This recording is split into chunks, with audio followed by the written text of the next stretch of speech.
بسم اللہ الرحمن الرحیم۔ عمران خان نے دورہ ایران کے دوران جرمنی اور جاپان کی سرحدیں مشترکہ ہونے سے متعلق بیان دیا تو انہیں خاصی تنقید کا نشانہ بنایا گیا، جس پر عمران خان کی دوسری سابقہ اہلیہ ریحام خان نے وزیراعظم پر ایک اور تنقیدی وار کر دیا۔ مائیکروبلاگنگ ویب سائٹ ٹویٹر پر اپنے پیغام میں ریحام خان نے کہا کہ کیا ہم وزیراعظم آفس کو تحفے میں چمڑے کی جیکٹ کے بجائے دنیا کا نقشہ دے سکتے ہیں؟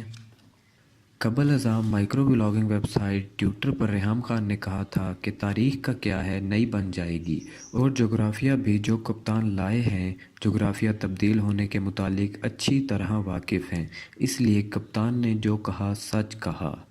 یاد رہے کہ وزیراعظم عمران خان نے حال ہی میں ایران کا دورہ کیا۔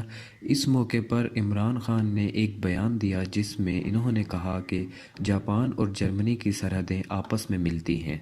وزیراعظم عمران خان کے اس بیان کو لے کر ان پر بیحد تنقید کی جا رہی ہے۔ سوشل میڈیا پر وائرل ہونے والی ویڈیو عمران خان کو یورپی ملک جرمنی اور ایشیا ملک جاپان کو ہمسایہ ملک قرار دیتے ہوئے سنا جا سکتا ہے۔ ویورز، اگر آپ کو ہماری ویڈیو پسند آئے تو ہمارے چینل کو سبسکرائب ضرور کیجیے گا اور کمنٹ میں اپنی قیمتی رائے ضرور دیجیے گا۔